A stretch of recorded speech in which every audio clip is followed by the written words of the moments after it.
Do you know what spoilers means? A righteous podcast of contribution hosted by a horrible cunt. Me. Fuck it. This is spoilers. Yowzes. That's the earliest we've ever said cunt in an episode. Oh my before. god. We got to run it by Josh.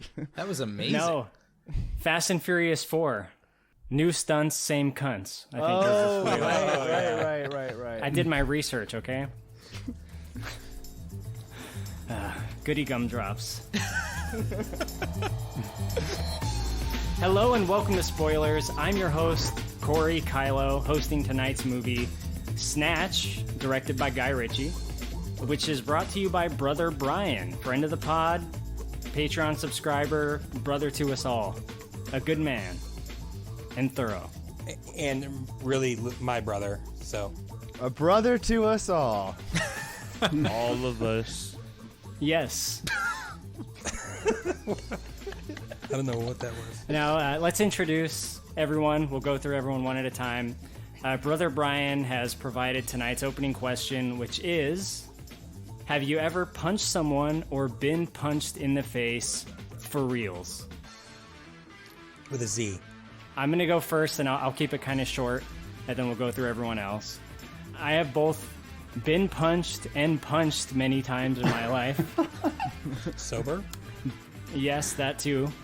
But one of the first real fist fights I was in was when I was pretty young, and it was provoked actually by a few friends, including co-host for Big Dumb Movie, Jonathan. So I can see that. Kick his ass, man. this kid at school used to pick on me, so I was basically like, to just fight him. My friends were provoking me, Jonathan, a couple other people. So I said, okay. I approached this kid. I was like, fuck you, we're going to fight now. This is going to be a good old-fashioned tussle. He wouldn't do it, though. So, like, this was, like, after school, and I was, like, ready to go, and I was, like, really mad that he wouldn't fight me, so I followed him home. I followed him all the way home to his house. Different route than my house, by the way. And I fought him on his front lawn. Jesus. Chase him down like in a Simple Man or whatever that movie's called? I didn't chase him. I just, like, followed him. I was just walking behind him, insisting that he fight me, and he refused until we made it to his front lawn. And he realized that, you know, he's just got to do something or I won't stop bothering him. Anyway. Challenge me! Wait, so what happened in the fight? Yeah, Come on. did you Did you win?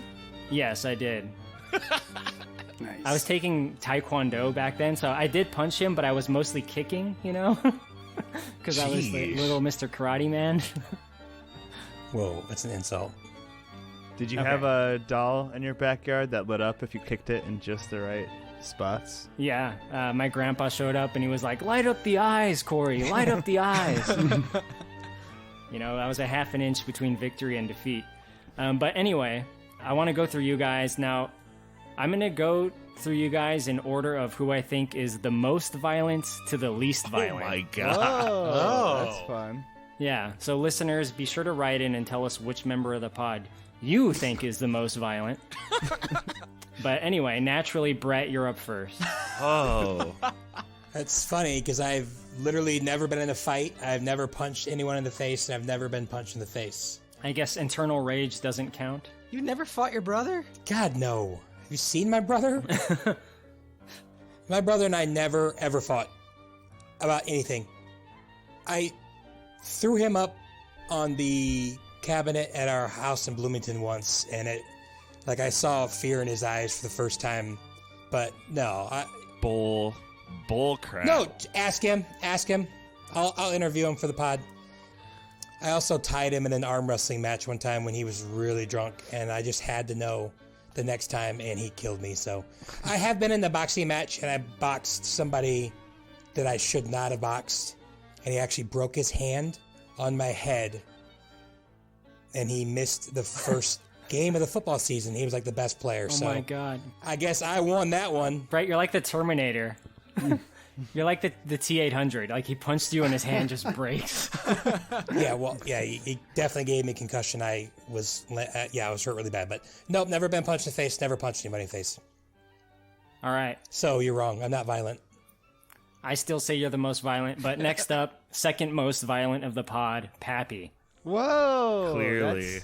That's ridiculous. No, never been in a fight, never punched someone, never been punched in the face. Closest I ever came, I mean, when Stevie and I would play backyard football, he would often like cheat and like foul me and like do dirty moves. So I have to put him in his place, like wrestle him to the ground or something like that, put him in a full Nelson and teach him his lesson. But no, I never. Sharpshooter.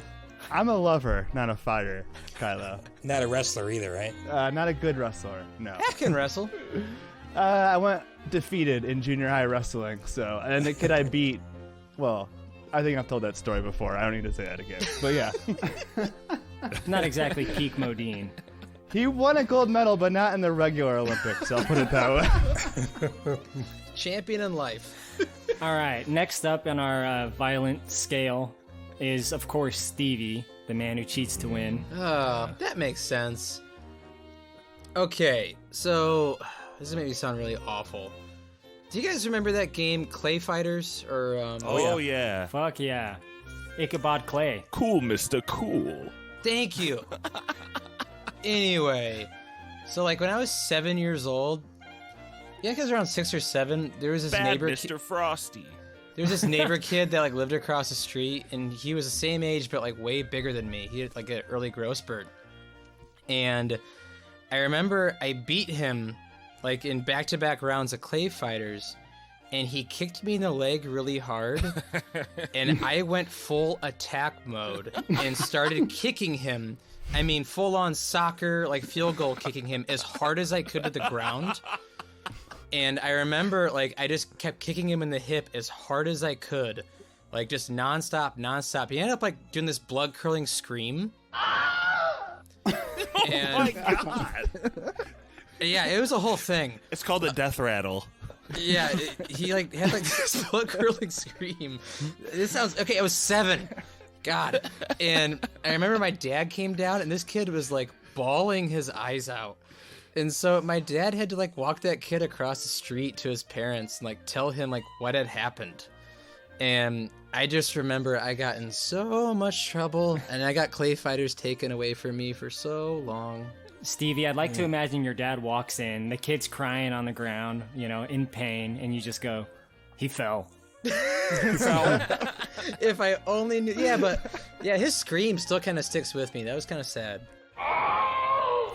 You still hear it at night? Yeah. Like Hannibal Lecter, like, do you still hear the screams of the little boy, Stevie? I don't remember his name, but if you're listening to that podcast, I'm really sorry. Sorry you suck at Clay Fighters so badly. Well, that, and the worst part was, is like they moved like a month later, and part of me still feels like they moved because of me. Oh, they definitely did. Yeah, so there you go. All right, thank you for that. Next up, Mikey.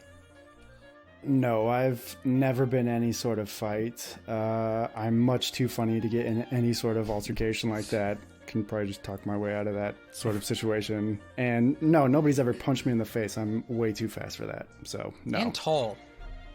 Yeah, I don't think anybody would want to fight me, honestly. I'm more intimidating looking than I probably am, but no, I would never ever want to be in a fight either. So I'm a big pansy like that. I've seen Mikey challenge a guy that was way bigger than him. Oh, I've done that before. That I've was very amazing. stupidly, drunkenly done that, but no, I I've saw never... a fear in a guy's eyes that was way bigger than Mikey. And that was awesome. Good for you, Mikey. Don't do that anymore. Last up, pacifist of the pod, Brother Josh. I appreciate the honors you give me here, but I don't know if I can live up to it because I have like 2 fights. Let's go. Yeah, Josh is super violent. Josh is the most violent and came in last on Corey's ranking. More violent than me. Oh my! Prove me wrong, goodness. Josh. Well, the first one was just like I was at best friend's Drew Rockland's neighborhood in 3rd or 4th grade, Andrew. and like the first time I went over to play with the neighborhood gang, like I don't know if they just try to weed a dude out every day or what happens, but all of a sudden they were like, "Brad, fight him! You won't fight him, Brad!" And he came over and tried to like fight me, and the next thing I knew, he was just like choking and crying, and I was like had him in this nasty headlock, and I was like, "Oh shit!" I'm so happy I'm not the only one. So happy. Did you like black out? No, but it was just he like really tried to like punch me, you know, and like I don't really know what happened in the scuffle, but I just like I don't know, manhandled that dude. He shouldn't have stepped. Know what I'm saying? What was the height disparity between you two? I don't know, because I was like literally like 4th grade, so I was kind of a tall kid. Now I'm like 6'4", I'm a pretty tall dude. And freshman year of high school, I was in cross country, and Pappy, you know cross country is a brutal sport anyway, right? Lots of fights. Yeah, it's basically hockey out there. Yep. Every team has a goon they throw out on the course. Just to It doesn't. No, I'm talking about like in team fighting is probably more likely. Like you don't fight anyone on the course. What? that too. Josh was the enforcer on the course. Throwing bows on the trail. No. So I only ran cross country 1 year, freshman year, even though I lettered, and it was partly because of this. There's only 2 freshmen that went out, me and this other kid. He ended up being like a good friend of mine later in life, but at the time, like we're at some invitational, and he's just back there like ripping on me, being Mr. Tough Guy, just saying like, I don't know, talking crap about my girlfriend, I think at the time. So I went back there and I was like, Caleb, you need to like stop doing that. Oh, Caleb. Oh crap, I just said it. Shoot. And He's not listening. he went to punch me in the face, and again it was kind of like that same thing. His like pinky kind of grazed me, and I shoved him, and I didn't think it was that hard, but he went like flying back. He lost his glasses for a while. They like flew over into some ditch weed, and we did like the whole group just kept running. Like we're on our opening like warm-up jog. We all just kept running away from him, and we heard him in the distance go, "You broke my glasses, you bastard." Oh man. But Hey, Corey, I don't know all of them, but can I answer at least one for my brother since he asked the question Answer one what? The opening question. about whether he's been punched in the face or not? Brian can't get any fights. He's so nice. Well, he was walking home from a bar by himself one night in his 20s, I think, and he was really drunk. I think it was, what's that really rich part of Indy called, where all the bars are? Broad Ripple? Broad Ripple, yeah. And I think some dude hopped out of the bushes and cold cocked him. Surprise, motherfucker. What? Brian, by the time Brian got up, he had skirted off like a crackhead. And Brian was like, what just happened? He got hit by a ninja crackhead. So, yeah, I mean, Brian got up, and my brother's significantly, he's a pretty big dude. So I don't know why the guy was mad or if he was trying to prove a point or whatever. But other than that, I don't know if he's been in a fight or not. He is nice, and he's always been really pretty big and muscular. So, Well, if we're talking about street fights, I mean, I think we have to mention me and Pap and Stevie. Were you there as well? You 3 5-on-5? Yeah. What? That guy was so drunk. Like, we had a guy from Purdue challenge me, Mikey, and Pap, him and 4 of his other goon friends. And he was like, all right, you 3, 5-on-5. And Mikey diffused the entire thing by just saying, dude, how drunk are you? in the parking lot of like a Steak and Shake, like right on a main road or something. lots of fights happened in the parking lot of a Steak and Shake. Yeah. That was fun. It ended up being a classic college memory, though. It's the first memory I think of. Was that the night that we fire extinguished Pap? Yeah, it is. Yeah, I got fire Stuff's pretty extinguished. cold, isn't it? It probably is gonna give me like lung cancer or something. It was like a thick dust. It's mesothelioma, actually. Were you on fire? No, I'm a pappy. I was trying to sleep peacefully in my bed, and these goons attacked me with the fire extinguisher. Not to be insensitive. We're 20 years past it. But if you walked into that apartment the next morning... 20 years past it? What are you talking about? What are you... Pappy's apartment looked like ground zero the next morning. Yeah, past 9/11, Pap. Yeah. It was quite sad and funny at the same time. That's why I have a cough today. Just because of that. I've got the black lung. Black lung pop. Awesome stories, guys. Thank you so much. Let's talk about Snatch. Josh, before we talk about stuff that happens in the movie, maybe how would you describe Snatch to someone that hasn't seen it? Man, the new me watching Snatch or like back in the day loving Snatch? Both versions, man. Oh, I still like Snatch, Brett. Come on, bro. Okay, I was worried. I would say, you would drop the name Guy Ritchie. It's Guy Ritchie, so if you're familiar with his work at all, but it's kind of like music heavy, really stylized editing. You're going to encounter a lot of colorful characters and a lot of violence. I would say that would kind of be like my quick tagline. Yeah. A lot of Englishness, a lot of accents. Is this a genre, like the movie Snatch, like, and other movies like it, if there even are any, that aren't directed by Guy Ritchie? Yeah. Like, Did he do Rock and Roller? Boondock Saints got a lot of accents and guns and jokes. Pulp Fiction. Yeah, I wonder what that is called. I think Snatch is one of the all-time greats of whatever genre it is. You know, Definitely. It's like gangster comedy or Gangster, something. yeah. I would call it gangster. Yeah. like this fast-paced action comedy. British crime comedy kind of sounds. And as weird as it sounds, like I want to categorize it as cool. You know, like there's a coolness to this movie. An attitude to it, like an edge. A little bit of trying to be cool, though. Just a little bit. Is that the newer Josh watching it? The older man Josh? I think you put that together, brought that full circle, Kyla. Yeah.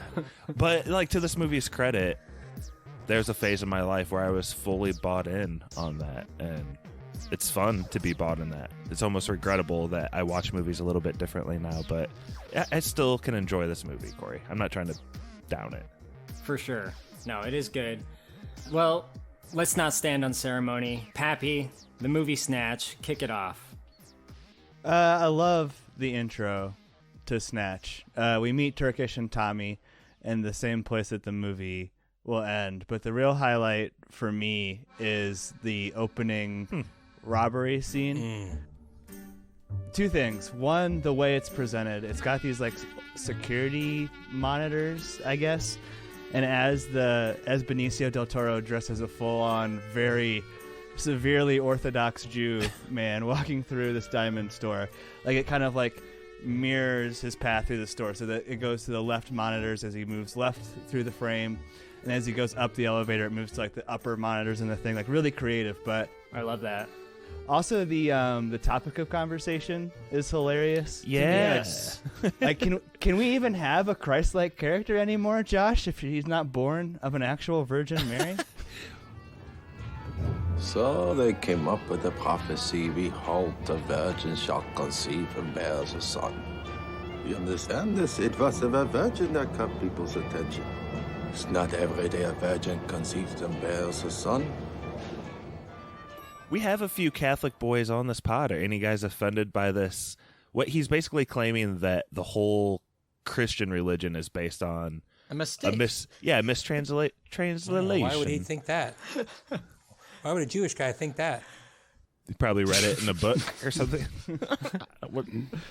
No, I don't have an issue with it. I thought it was a pretty funny thing to even be talking about. And like Pappy said, the way it's shot, like just seeing it like unfold through security cameras, and also like the sound doesn't feel extremely ADR'd. It actually sounds like it's in camera, which is really nice. So yeah, I thought it was really cool.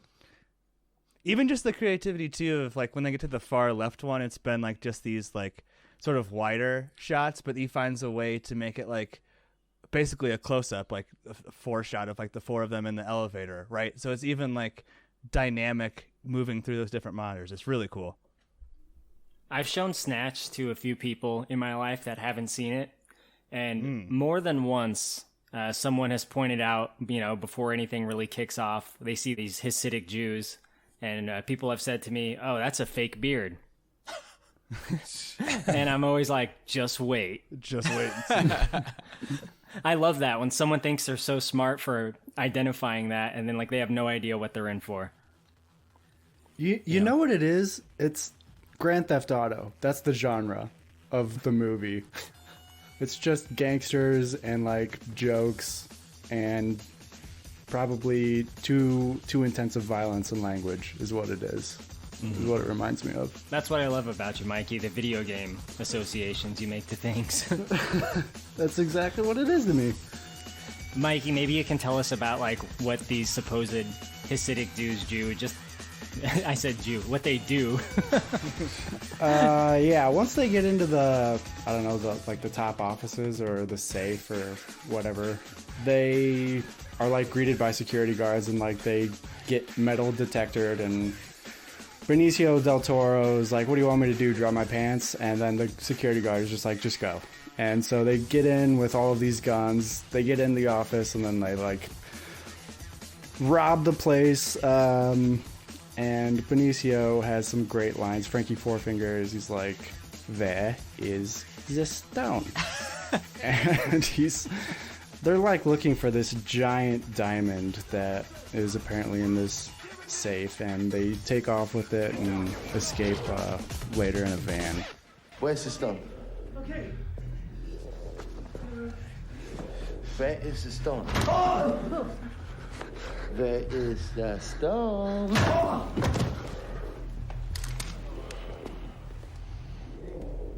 Michael, where is the stone?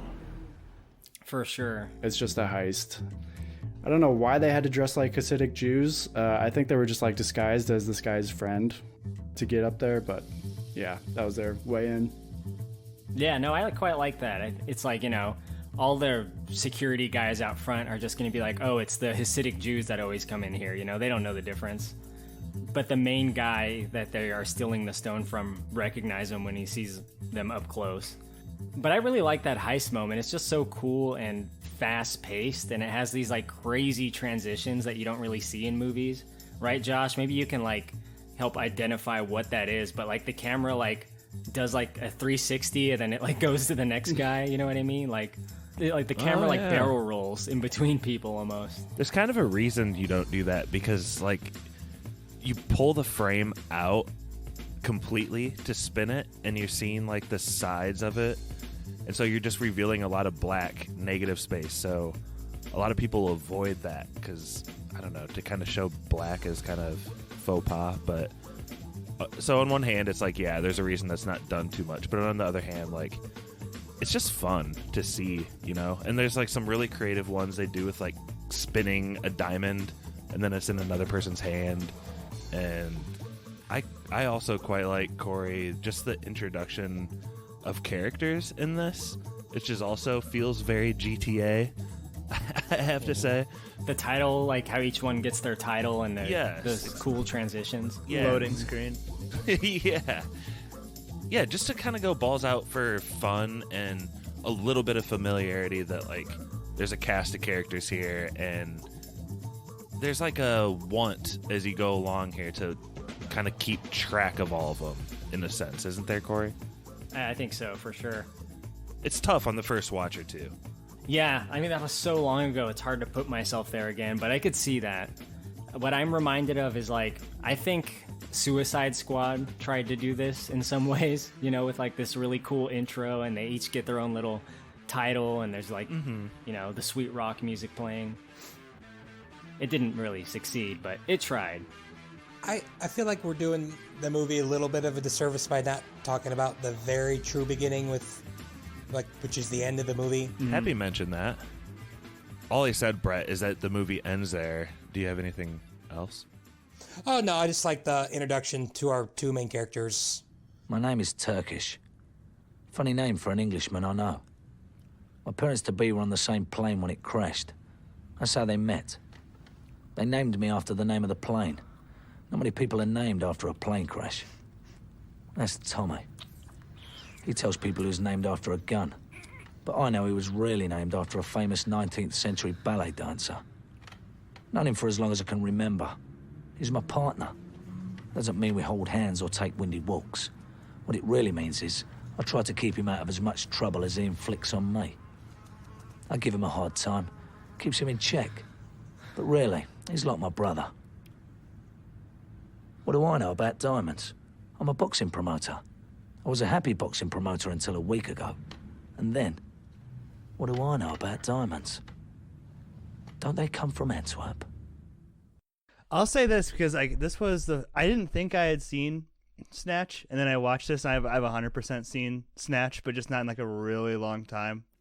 And it must have been like really late at night or something. But the first time you watch it, it is pretty disorienting, like trying to figure out who all the characters are or whatever, and like you kind of think that it's setting up that Jason Statham and Tommy are part of the diamond heist or whatever. So it's a little bit like confusing there, but that's what makes I think this movie so rewatchable, right? And this movie was like huge on DVD. I feel like everybody had Snatch.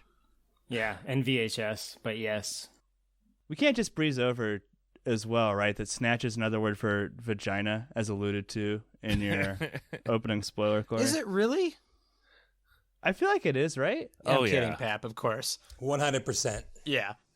I feel like it's the second worst after that C word. What? I have a question for you, though, Stevie. You watch tons of movies. Yeah. Is this one of the movies that you feel like breaks a lot of rules as far as editing? And like, we came back to the opening scene with the voiceover. I think that's a big part of this movie, right? And yeah, I don't really mind the voiceovers at all. There are a lot of rule breaks, especially with there's a lot of transitions that don't hit for the sake of, I think, trying to do a transition. A lot of them aren't very clean. Also, like you said, Josh and Corey, the barrel rolling of the frame is not always awesome to do. It's really disorienting, but I don't really mind it in the bank heist for the simple fact that it's a very disorienting thing for people that are experiencing it, which Guy Ritchie does a lot of throughout this movie. He tries to match the camera work with kind of the, I guess you say the emotion or the feeling of the scene itself. Right. I think to the movie's benefit. Yeah. Yeah. I mean, especially towards the end in the last boxing scene, you can tell what Guy Ritchie's doing. Brett, maybe you can tell us about Turkish and Tommy. They're looking to buy a caravan, even though the one they have is clearly tip-top. Tip-top. He's trying to run a business. They have a dual business. Turkish kind of runs the boxing, and Tommy runs the little arcade casino type deal. And they're looking for a caravan. And off-screen, Turkish sets up a meeting where he's going to get a caravan at a campsite. And Tommy's like, I hope it's not pikeys. I hate pikeys. And which becomes kind of a common thing that's said throughout this movie. People just really hate pikeys. Well, I hate pikeys, all right? I fucking hate pikeys. You're a sensitive boy, you Tommy. So yeah, they send Gorgeous George, who's the boxer. He's a big meathead. He was a real boxer and a rugby player, so he's probably really tough in real life. Oh. And they go to the campsite to buy a caravan. So you don't think Brad Pitt could have really beaten him? No. No. I do not. I'd like to see Gorgeous George and Vinnie Jones in a street fight. Because Vinnie Jones knows all the tricks. Yeah, he probably has a knife on him. He has Desert Eagle .50. Mikey, what can you tell us about pikeys? Like, what? I had never heard the term pikey until I had seen this movie. What about you? No, not well versed in gypsy culture. But like we said before, this movie almost requires multiple watches on it because you're not going to understand anything Brad Pitt or his friends say for the most part. Now, there is a problem with pikeys or gypsies. What you doing, Potter? Get out the way back. You can't really understand much of what is being said. You Tommy? Come about the caravan. Mr. O'Neill. Fuck, man. Tommy Mickey. It's not Irish. It's not English. How are you? Fair, the punishment contest for the horses, you know. It's just pikey. Fuck me. Just look at the size of it. How big are you? Hey, kids. How big is he? He's a big man, that's for sure. Hey, man. Come and look at the size of this fella. Bet your back's a little. Concert. You look like a boxer. And I don't know if subtitles are going to help you too much. I don't even know if they are subtitled, but They are. Yeah, you can't understand anything that they're saying. So that's like almost their power over people when they're dealing with selling stuff. When Turkish and Tommy want to go buy this caravan, they've made a deal. They don't know the terms of the deal, and they don't know the condition that this caravan is in. Now, pikeys are well known for their skills of negotiation in business. It's probably the reason they talk like they do. So you can't follow much of what is being said. But if Tommy can get the caravan for less than the price asked, on his return, there will be an ice cream waiting. Good dog. Good family. Hold on to him tight. Get a little homesick for a while, better get over it. See you later, lads. See you, boss. All right, Mickey. Laters. I see what all the fuss is about. That ain't bad, fellas.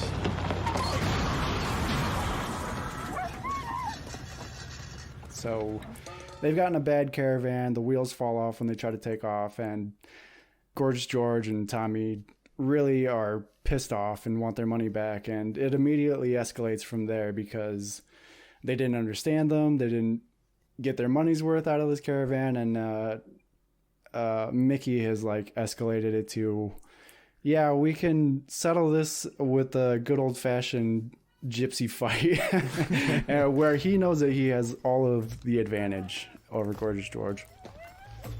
Want the money? Right, fuck you. Fight you for it. You and me.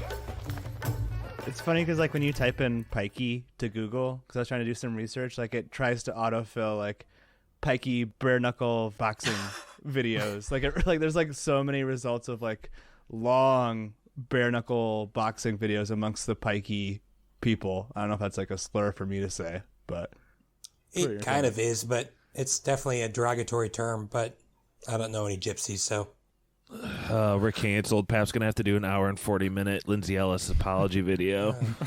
Part 1. Twitter is garbage. It's gonna work too. It's gonna work. This is gonna be the one that works, boys. This is a YouTube apology video. I mean, Josh, do you want to take this opportunity? Can we talk about it? Is the movie Snatch problematic? I feel like that's what Josh was getting at the top of the podcast. His like old man eyes now. Yeah. See it that way. No, it was more so that I'm like very cognizant of it trying to be so hip and with it. Like Steve Buscemi with the backwards hat, basically. But how do you do, fellow films? Yep. They drop a couple F words. And that in itself is a little problematic, I think. Fucking hate pikeys. Fucking hate pikeys. I fucking hate pikeys. Fuck me. Who the fuck's talking to you, boy? Mary fucking Poppins. Are you taking the piss? Bollocks, cunt. Ass. You fucking idiots. Bollocks, Balls, pussy, prick. bastard. Piece of shit. It's only a fucking dog. And it's worth fuck all. Beyond that, I think it's just kind of like zany.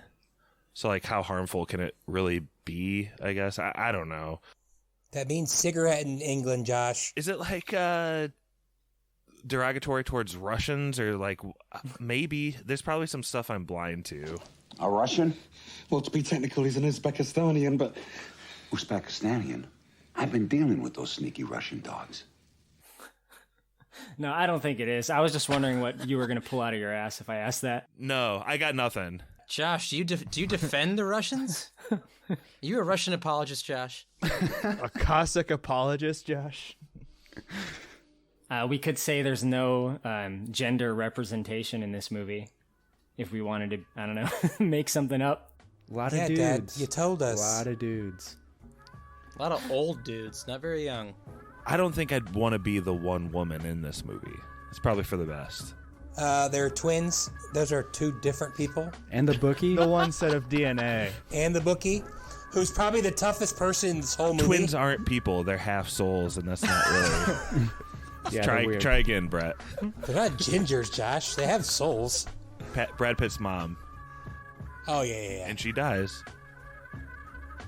I would say too, Kylo, like I think that someone could make a very like disingenuous YouTube video where they cut together like everyone saying I hate pikeys and be like, see, this is a racist movie, but like at the end of the day the pikeys like get it over on everybody. Oh, you know what yeah. I mean? They're the smartest They people get in it the over room. on the whole movie. They're outsmarting people the whole time. Exactly. Yeah. That's just one element that I do love is like they're looked at and they're framed as being like the lowest ring of the society of criminals that we see. I mean, they're all criminals, but they're the worst ones, you know?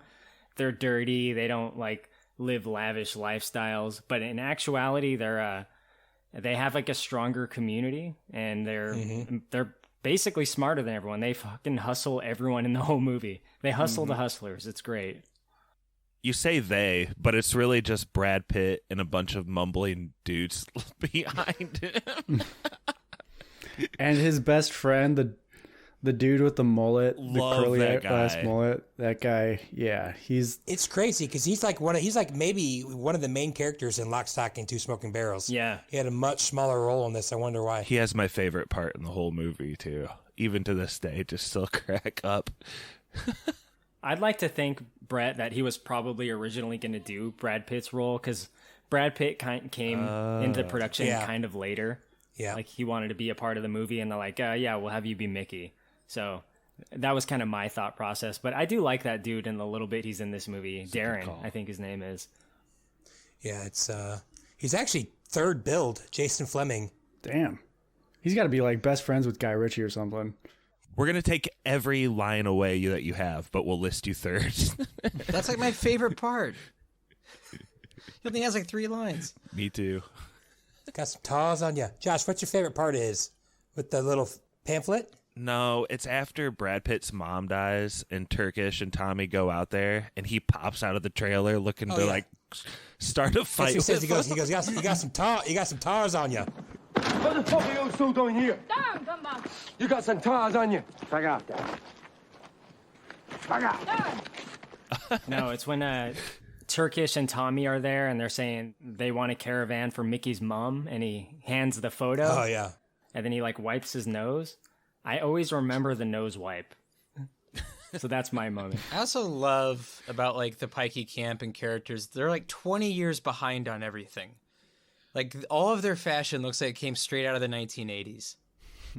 Hey, Pappy, you're a spoilers historian. It's true. How many movies now are we at where people are taking a dump outside? 2? Ooh. Nocturnal Animals. Yep. This. Snatch. Maybe 2 movie club for dumps outside. Did they do it in Captain Fantastic? Probably. I feel like that's a Captain Fantastic thing. Probably Swiss Family Robinson. And Boss Baby. Technically Witness, like all the Amish poop outside, so. True. But not like on their front porch. They're not people though, so. There's an outhouse scene in Young Guns.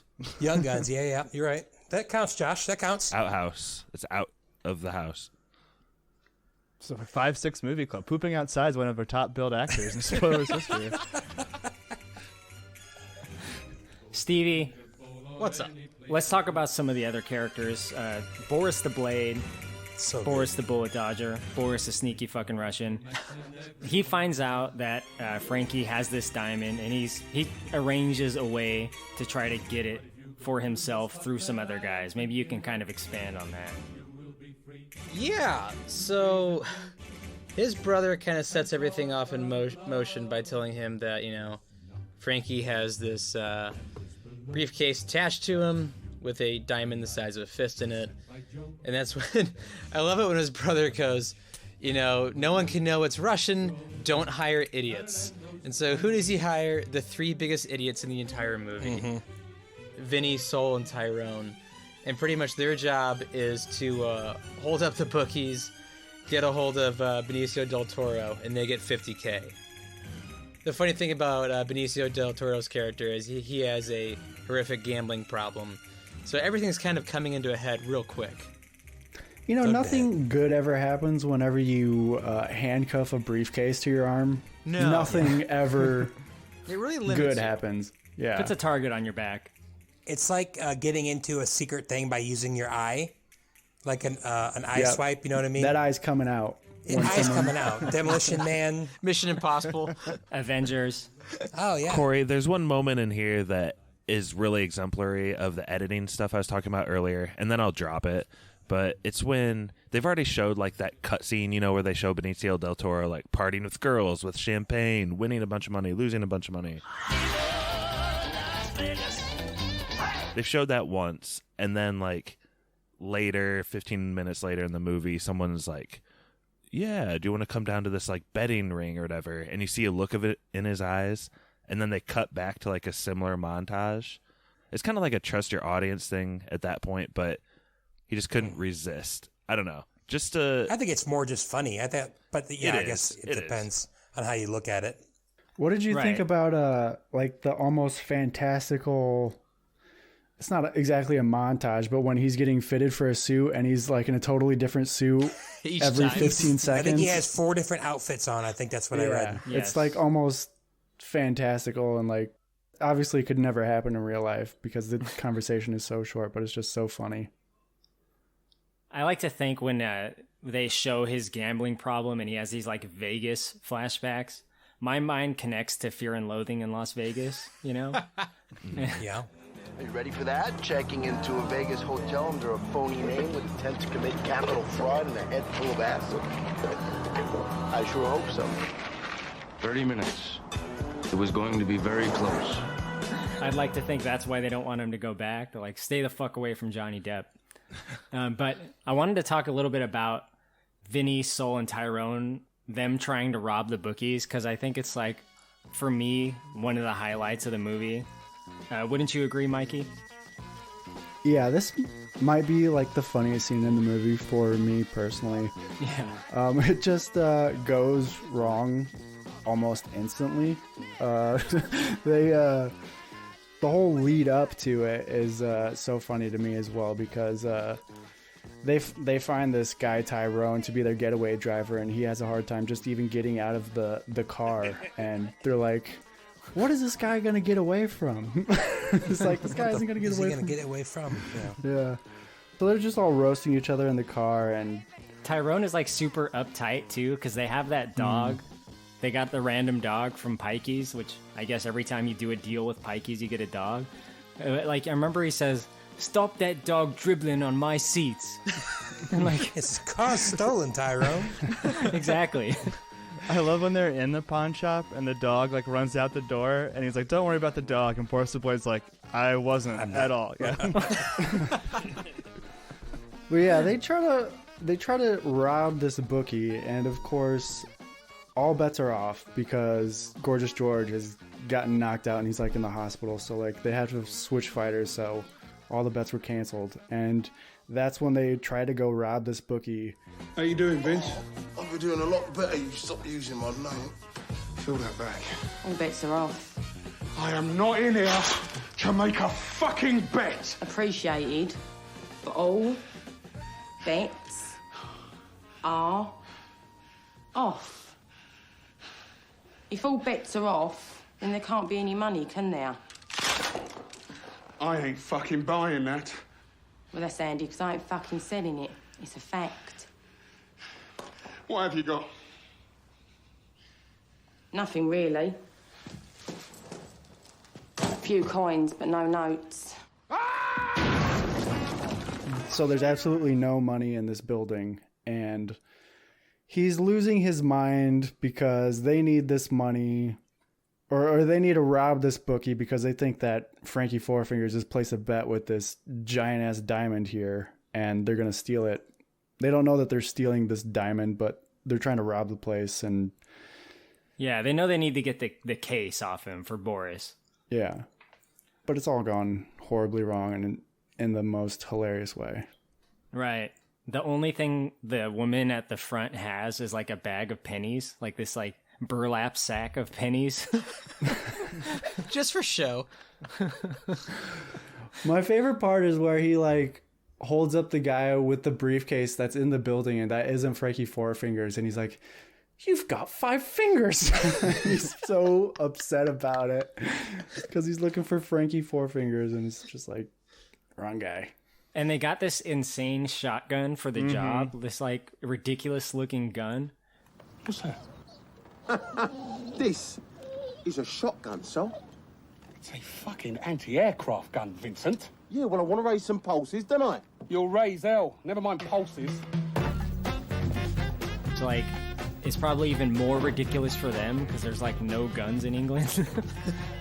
And like they use it like twice, and every time it like blows a bunch of debris back in their face. Like he fires it into the ceiling and just like fucking like drywall and shit just falls down on him. They're like yelling each other's names the whole time, and he's like, "Stop saying my name." And like the way the woman who like takes the gun from them and like shoots it, like you can tell like she would be 1,000 times better at holding up this bookies than any of them were. Like just the way she like shoots she's the like gun. tough as nails. Exactly. Like she's like the toughest. She has like zero fear in that situation. Yeah. Like she has a movie where everything goes correct. Exactly. She's been robbed several times before. We need a spin-off movie, Stevie. We already got it. It's called Atomic Blonde. That's who Atomic Blonde is based on. Oh, that's the origin story of Atomic Blonde. Yep. Looks are a little different. Another small thing in the robbery is like when they're trying to leave and they can't get out, like they don't realize to open the door the other way. They shoot at the door handle and like it ricochets and like the dude falls down. He's like, my leg. And it like, he's like, it didn't even hit you. Like, I just love that. Like on top of it, he's just like a drama queen. Like, the great thing is when I think it's Vinny who looks at Soul and he goes, "It's a security door," and he just starts shooting it. It's gotta be bulletproof, I'd imagine. It's some good shit. Bricktop. Let's talk about Bricktop. Oh, he's one of the best villains ever, I think. Oh, I agree. Bricktop is amazing. He's my favorite character in the whole movie. He runs the local prize fighting ring, which Tommy and Turkish are involved in. And after Gorgeous George gets wrecked by Mickey, Tommy and Turkish, they basically owe him, right? So they get Mickey to be their new boxer in an upcoming fight. Brett, maybe you can kind of talk about that a little bit more, like what they have to do now to get through this with Bricktop. Yeah, so Turkish mentions earlier that in the unlicensed boxing world, eventually you're going to have to come across Bricktop, which nobody likes to do. And he says if you get into his debt, you're screwed. You're always going to be in his debt. There's a reason for Tommy's newfound enthusiasm for firearms. Sooner or later, in the unlicensed boxing world, you're going to have to deal with that reason. Bricktop. If that's not worth a bet, I don't know what is. He doesn't look bad, does he? Oh no, Mr. Polwood, he looks great. He'd do you proud, Governor. You reckon that's what people should do for me, do you, Gary? Do me proud? It's what you deserve, Mr. Polwood. Pull your tongue out of my arsehole, Gary. Dogs do that. You're not a dog, are you, Gary? No, I'm not. However, you do have all the characteristics of a dog, Gary. All except loyalty. It's rumoured that Bricktop's favourite means of dispatch involves a stun gun, a plastic bag, a roll of tape, and a pack of hungry pigs. You're a ruthless little cunt, Liam, I'll give you that. But I've got no time for grasses. Feed them to the pigs, Errol.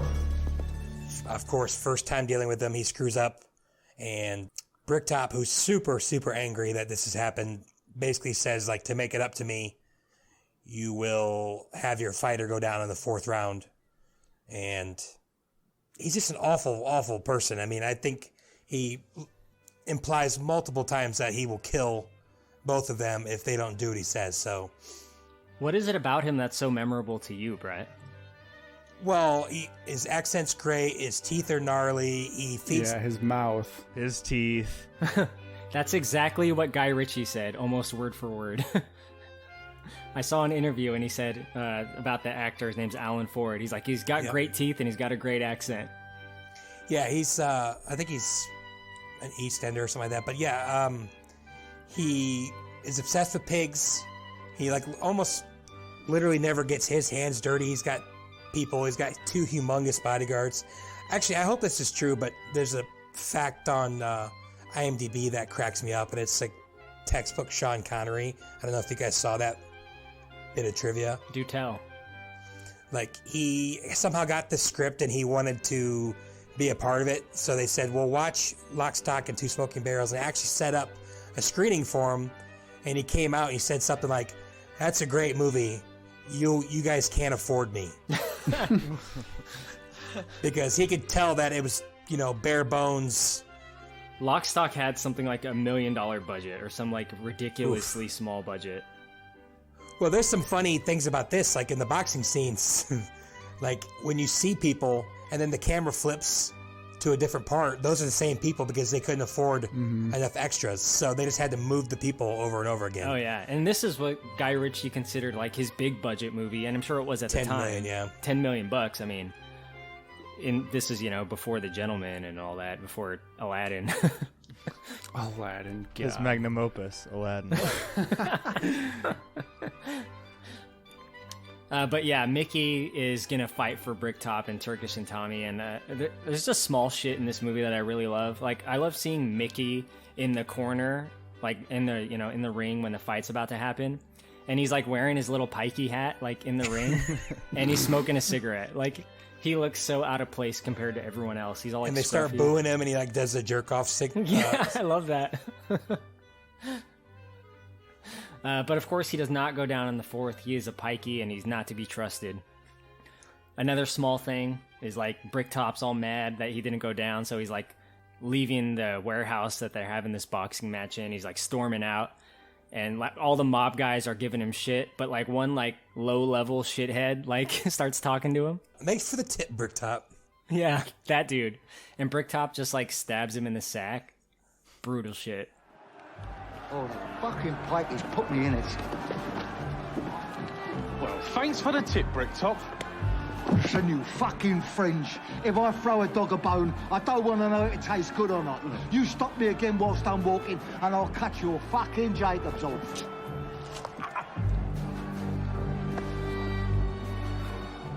There's so many words for testicles in this movie that you'll never hear outside this movie, like Jacobs, minerals. Minerals. Never, ever heard Jacobs before. Oh, yeah. All the British slang I know comes from this movie. Oh, yeah. Josh, a scene that I really like, and you can let me know if you feel the same way, is a little bit later on, Bricktop catches up with Vinny and Soul, who tried to rob his bookie, and he walks in like at the perfect moment. Yeah, so Bricktop walks in, and like these guys had just gotten shaken down by Boris, right? And they're trying to like dispose of this body. You're always going to have problems lifting a body in one piece. Apparently the best thing to do is cut up a corpse into 6 pieces and pile it all together. Would someone mind telling me? Who are you? And when you've got your 6 pieces, you've got to get rid of them. Because it's no good leaving it in the deep freeze for your mum to discover now, is it? Then I hear the best thing to do is feed them to pigs. You've got to starve the pigs for a few days, then the sight of a chopped up body will look like curry to a piss head. You've got to shave the heads of your victims and pull the teeth out for the sake of the piggish digestion. You could do this afterwards, of course, but you don't want to go sieving through pig shit now, do you? They will go through bone like butter. You need at least 16 pigs to finish the job in one sitting, so be wary of any man who keeps a pig farm. They will go through a body that weighs 200 pounds in about 8 minutes. That means that a single pig can consume 2 pounds of uncooked flesh every minute. Hence the expression, as greedy as a pig. Well, thank you for that. That's a great weight off my mind. Now, I mean, if you wouldn't mind telling me who the fuck you are, apart from someone who feeds people to pigs, of course. The design is really cool, and it's actually pretty freaky. So, like, in a nutshell, Bricktop just starts talking shit to him about how worthless they are and how no matter what they know or any money they have, they belong to him, basically. And they're just like, well, who are you? And then he shows them this room where, like, it's basically, like, Dextered out, and they're about to be serial murdered along with, like, their friend in these body bags, and, like, they got all these bone saws and stuff. Bone saw. Don't forget about the pigs. That's when he tells the story about feeding people to pigs. Yeah, this is the second or third time he's talked about how fast pigs can eat. Greedy as a As pig. greedy as a pig. They will go through bone like butter. It's tough to understate how much of the heavy lifting Alan Ford's teeth are doing in those close-up shots. Like, it's incredible. I know, his teeth are their own character. He is Fantastic. like grimacing the entire time. He's never closing his mouth. He's like clenching his jaw the entire movie. Just very angry. Do you know what nemesis means? A righteous infliction of retribution manifested by an appropriate agent. Personified in this case by a horrible cunt. Me. Something I literally remember perfectly, and I do it all the time just randomly, is when Turkish steps on his foot when he's backing up, he goes, ah. When you rewatch it again, watch his face. Ah. I love that.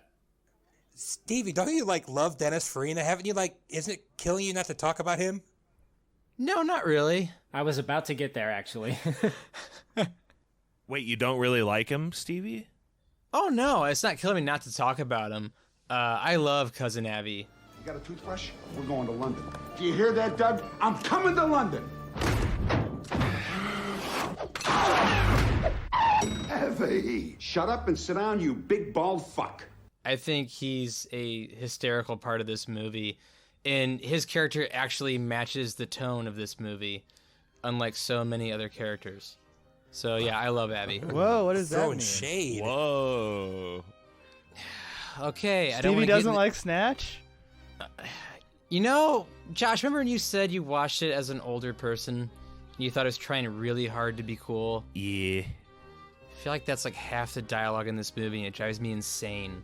So if you're gonna have a movie that has so many characters and it moves at a breakneck speed, it drives me insane when so many characters have a ton of speeches.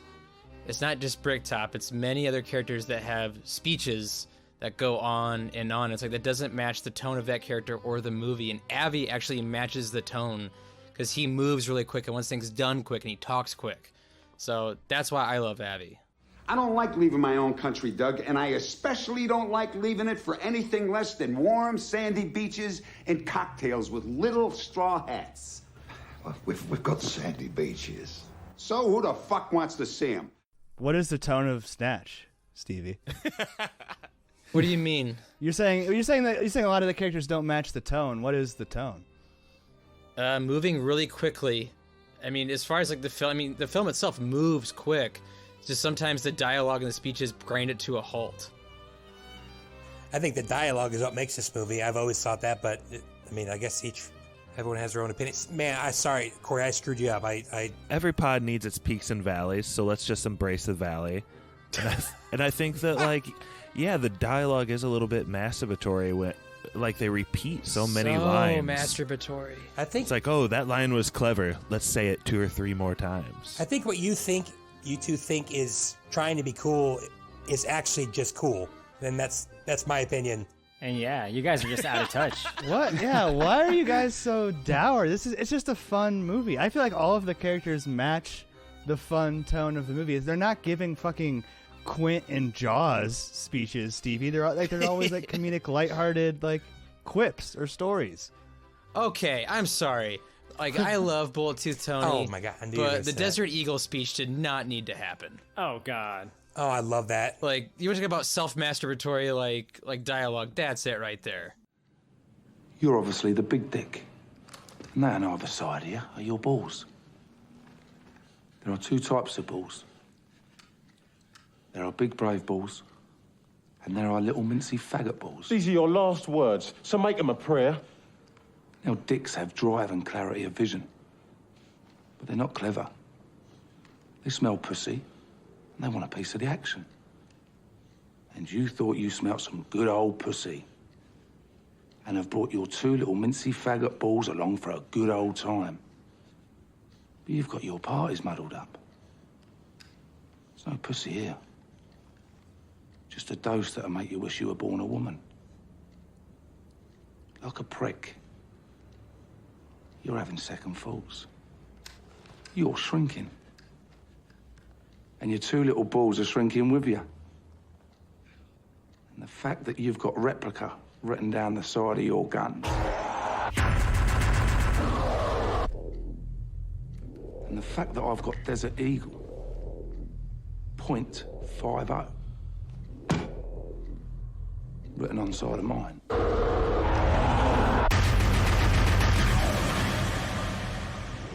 should precipitate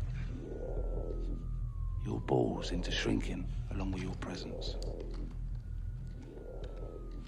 Now,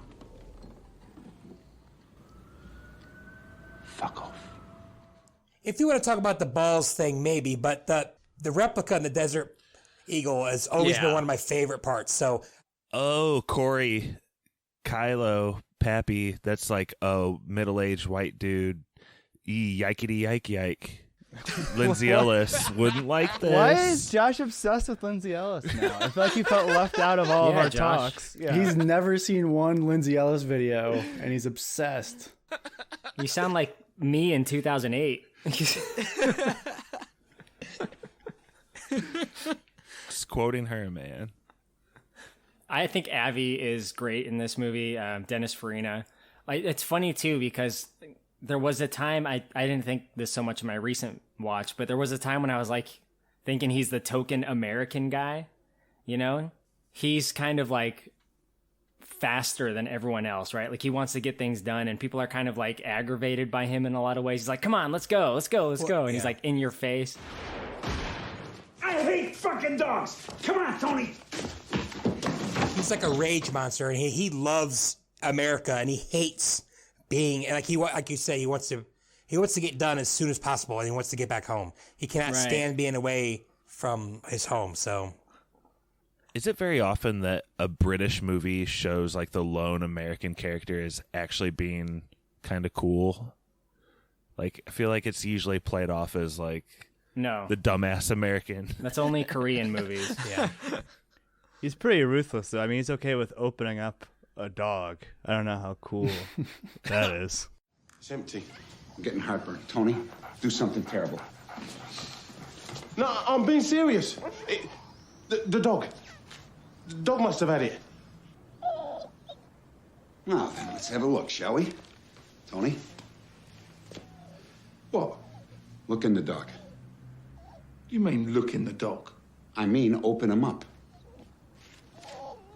It's not a fucking tin of baked beans. What do you mean open him up? You know what I mean. That's a bit strong, isn't it? I didn't say he was moral. He just fits the tone of the movie is what I mean. Mikey, what do you think about Bullet Tooth Tony? Vinnie Jones is great in this movie. I think he's incredibly intimidating, his character, and all of his scenes are like set to Madonna's Shining Star or whatever, because like Guy Ritchie was like married to Madonna at this time, so of course she has a song in this movie, but Vinny or Bullet Tooth Tony is great. Very tough. He's just what is his job like really? He's not really a hitman. He's just kind of like, I don't know, bounty hunter. When we first see him, he's smashing some dude's head in the door of his car, and then he answers his car phone with bonjour. I love it. Yeah, he's like, they describe him as a bounty hunter, but he's just more like a hired gun. Like, you just hire him and he does whatever the fuck you want. Like, because not only is he, trying to track down Frankie Four Fingers, he's really doing anything Avi asks, including cutting a dog open if needed. Fortunately, not needed, but basically anything he wants him to do. But I think one of the highlights and one of the first things we see Tony do in the movie is like shake down some like low-level crime guy. I don't know how to describe him. There's a guy called Mullet. He's a Spud in Trainspotting. Wonder Woman. When Tony pulls up to this guy and the dude's like, his smile just like fades instantly. Like, I love it. And then he has to like put on this fake smile for Tony, and Tony puts his head in the window and starts driving. It's just funny, man. Comfortable mullet? Seems sadly ironic it's that tie that's got you into this pickle. And you take all the time you want, mate. What the fuck you doing, John? Driving down the street with your head stuck in my window. What do you think I'm doing, you peen ass? What do you do? It's got to be said about the consistency, too, of all the characters. They're all trying to get a little piece of the pie, right? Like that Pikey kid's not going to tell him where Brad Pitt is unless he gives him whatever money. And this guy's like, $5. he's like, I'll tell you, but you know how it works. You got to cost me. And that's when he like, it's either going to be money or violence exchanged. It becomes pretty obvious at every turn. I love when he has his car. He traps his head. It's a really visceral scene. He traps this guy's head in a window, like his neck. So he's gargling, like, please stop. And then he starts moving the car. At one point, Tony says to him, he's like, stop, Tone, please, Tone. And he says, have you been using dog shit for toothpaste? Like, what a good response, man. I'd never actually read this before, but in the most Vinnie Jones story ever, and I actually looked and I noticed it this time, like when they're sitting there in the car with the guns and he comes up and taps his gun on the window, that's like a body double because Vinnie Jones wasn't there because he was in jail because he got in a fight the night before. If you look at it, it definitely does not look like him. So, like what, like a football riot or whatever the fuck they do? Who knows, man? I mean, he probably just went out, had 19 beers, and probably got in a fight with someone. I mean, who the fuck would fight that guy? Mikey's brought it up before. Like, check his stuff on YouTube. He's like the dirtiest soccer player of all time, and it was so hilarious. Yeah, he's very scary.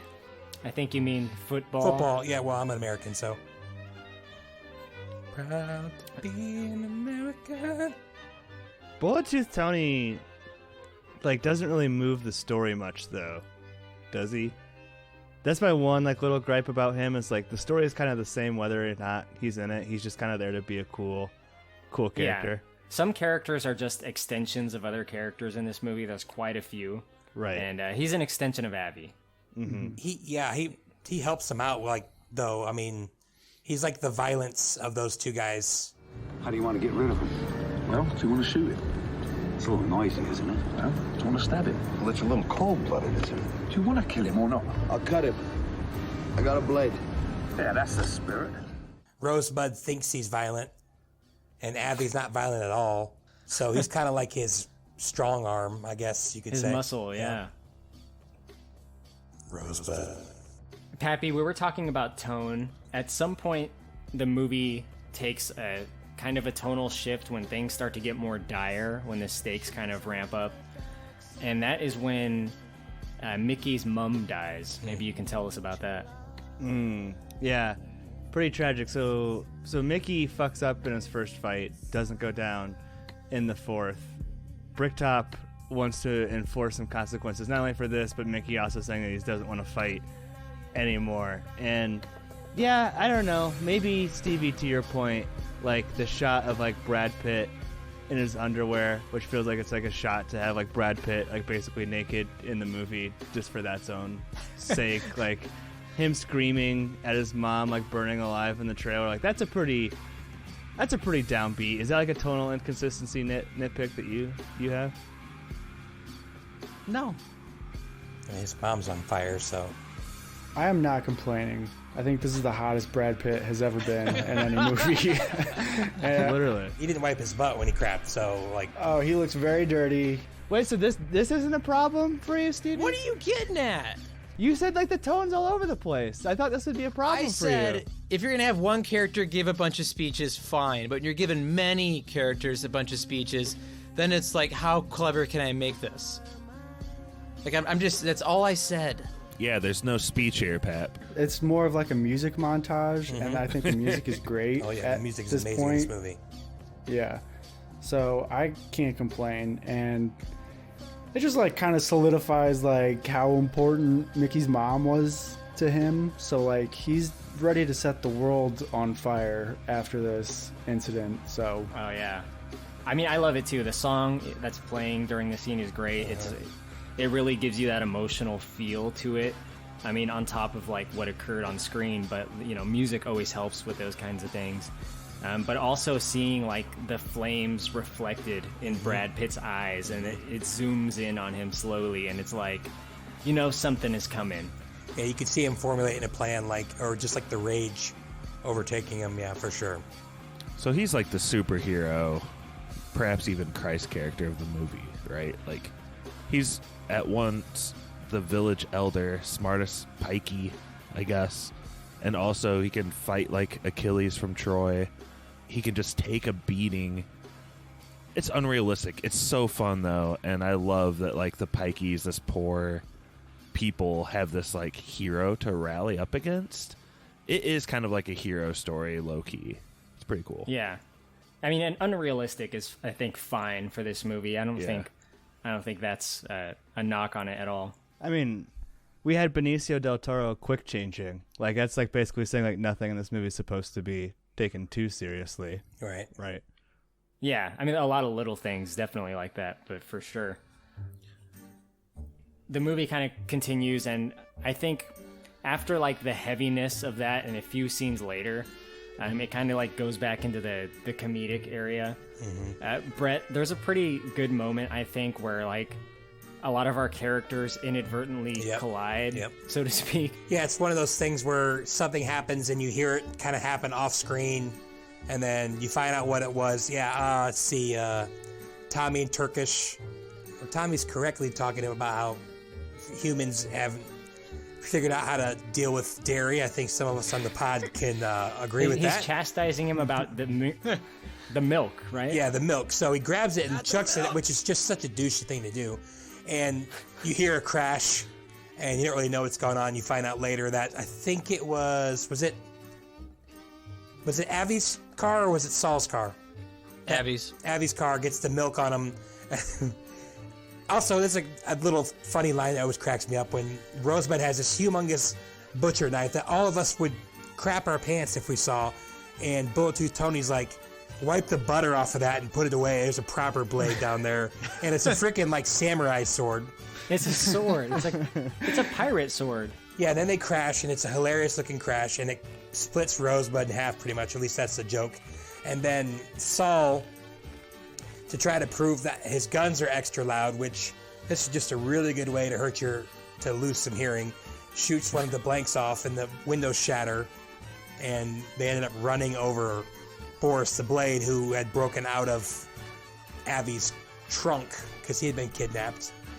And it's all just a big old... He's moving around like a chicken or something. Yeah. I always found that strange. Like, I never quite understood like why he's moving like a chicken. It's amazing. It's so fun to watch that part.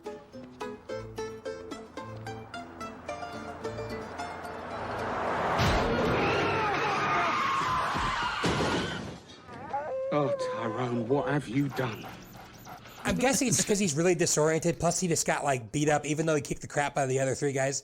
But yeah, it always weird to me because he's KGB. I guarantee you they train that kind of thing. But he must have just been really disoriented. So, but yeah, he's like pigeon footing around. Yeah, pretty funny. He wants to take off running. And again, he's impossible to kill. Dude, when they shoot him later, he's like, almost had me. What's the case? You miss. Don't take the piss, Boris. I show you now. Fuck you! Almost. Fuck's sake.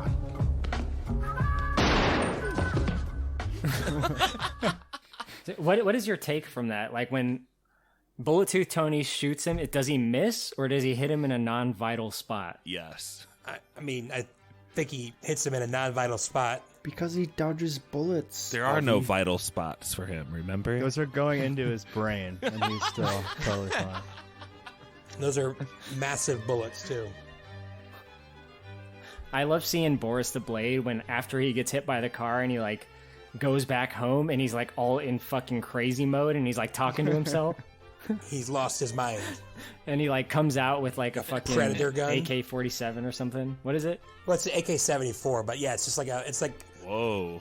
It's like what Dutch has in Predator. Brett, I call every gun that looks like that an AK-47. Well, yeah, I mean, it's AK-74. It's, I mean, two numbers are flipped. It's a Kalashnikov. It's just big, but it literally has a grenade launcher on it. It's almost, except for, I mean, the one Predator Dutch has like an M16, but it's got, I mean, it shoots grenades and stuff, so I wish we could have seen him shoot that. I researched that, so that whole like dialogue between like Tommy and Turkish while they're like outside in his yard. They're talking about nuts and stuff, and then Tommy ends up getting his nuts squeezed by Boris the Blade as they're like walking up to it. Like, should we go in? I don't want to go in there. It's a dangerous bastard. Taking too many disco biscuits in the heat of Russian disputations. He's got as many of these nuts as he has those nuts. I don't care if he's got fucking hazelnuts. I want a gun that works. And I'm gonna tell him. Oh, good, Tommy. Surely got those minerals. Come on, then. What the Germans get here? You just tell him who's in charge. Boris.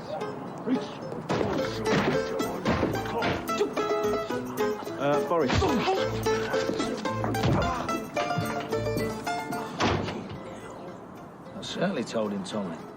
you guys had a problem, or I don't know, I think it was maybe Stevie, about the dialogue reflecting what's... Stevie had a big problem with it. Yeah, it was a pretty large problem. Don't speak for me, Pap. Yeah, I don't know. It's just like, just kind of like stuff like that is like what adds to the comedy of the movie. It's definitely. Like they're talking about, oh, you got big nuts, Tommy. You're gonna go fucking bust a cap in his ass, or right? He whatever. gets American for a second, which is hilarious. Well, why didn't you bust a cap in his ass then, Tommy? Like, this movie falls back on itself so brilliantly for the simple fact that, you know, when Boris kills Frankie Four Fingers, he puts, you know... Earplugs. Yeah, he puts earplugs in his ears and, you know, kills him. And then it's no more than 20 minutes later, Vinny's talking to Soul about, you know, what are you going to do, deafen him to death? And that's literally, like, how we get to them blowing out the windows. I think that the writing's just amazing, I think, as far as setting up pieces and the manipulation of time. Mm-hmm. Even when Jason Statham, Turkish, is talking to Tommy and about the milk thing, like, that's the point in the story when, like, their lives are in the most jeopardy. Like, if anything goes wrong with this upcoming fight, they are fucking dead. They've already lost all their money to Bricktop. Like, things are not looking good. And Tommy is giving him shit about, like, milk and how it affects your digestive system. Like, that's just a good placement of that, like, little bit of dialogue. Mm-hmm. Also, seeing Jason Statham before he went full superhero mode is nice, right? Like, this is like the youngest I've ever seen Jason Statham, and he looks exactly the same. Yeah, he's like a legit fighter guy in real life. So, how can his hairline recede but never fully go bald after all these years? It's amazing. It's the same line. It's constantly in retreat, but never gives up any ground. How is that possible? His hairline is afraid of Jason Statham, but he never fully backs down. Stevie, I really like what you said about the manipulation of time thing, because like I said, I'm not as like familiar with Snatch as you guys, but that whole car crash sequence that you guys were describing, like, it's presented in a really challenging way, right? Like, it's not very straightforward. Brilliant. What's happening? Yeah, it's like it's talk about trusting your audience. Like, it's very like interesting and compelling, and the way that the information's doled out is pieced out. Like, oh, this is this car and this was this car. It's really. Do you well think done. it was written that way or edited that way? Very good question. Both. I would probably lean towards edited, but I don't know. What do you think? I think it was written though, Stevie, but I still think he was like, that's tough to put on paper. I think he Like, wrote that we'll tough. get it in editing. Yeah. Like, I could see him writing it straight out and then say, we're going to manipulate this scene right here. Because it really is trusting your audience, because things are happening that you have no idea, like, how did this happen? And the fact that the three cars, you know, balance off each other so flawlessly is really cool. He had the scenes written out chronologically, then next to it there's just this like big carrot and a note, like jumble around in post. Jumble around. It's awesome. Josh, we talked about the dog a little bit, I think, but I think it is important to note here that the dog does actually swallow the diamond, right? In addition to a few other like inanimate objects in the movie. Yeah. I think the dog is actually also brilliant, and it adds a level of texture, like a genius dog. No, like just the addition of having that same dog throughout and the way that it breathes with the squeaky toy in its mouth, it's kind of grating, I guess, but it's like a unique sound that I really haven't heard in any other movie before, and it's pretty the barking squeak. Yeah, like it's pretty funny every time you see this dog, just to think it's like struggling with this like squeak toy deep down in its gullet, just like stuck somewhere. Abby's best line is like, "What? You never heard a dog squeak before?" When he goes and shoots it or shoots at it. Oh, it's hilarious. The three guys that we considered like the stupidest guys or whatever, they got this look when they see Turkish passing at the end, and Tommy, I think, is holding the dog in its lap, and they don't know it, but the dog's has swallowed the diamond earlier, so presumably it's going to take a crap at some point with a giant diamond in it, and that's a future movie, right, Corey? I mean, I just got to speak to something you said. They definitively are the stupidest guys in the movie. It's not a we said thing, man. The movie said. Stevie, let's talk about the big fight at the end. It kind of culminates in terms of the main story with Turkish and Tommy, anyway, with Brad Pitt's fight, his bare-knuckle boxing match for Bricktop.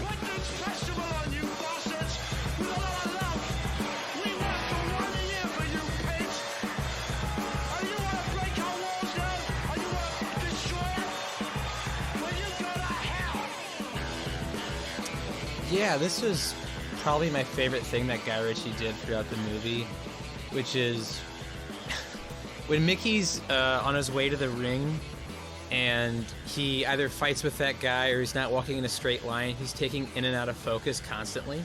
I love that. If you watch him veer at all, he's out of focus. But the minute he gets in the ring, he never goes out of focus once.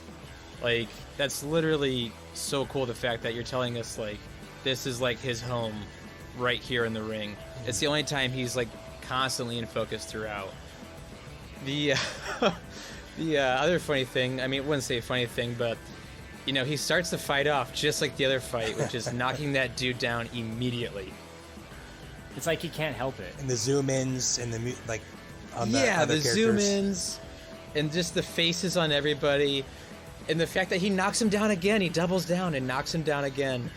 And then the really great part of this fight, too, is especially when Mickey just goes through hell and has to get the shit beat out of him for about 3 straight rounds.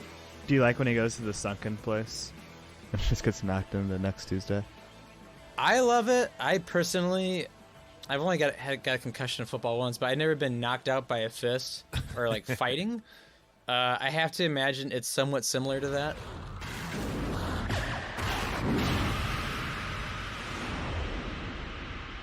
I mean, Josh, you were talking about this earlier, right? Like, what the movie was trying to tell us with this, I think.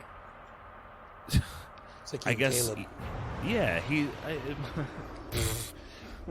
bleep. Brad Pitt's the hero, and like somehow deep down he has like control of this situation, and his pride, kind of Pulp Fiction reference, isn't gonna let him like lose this fight.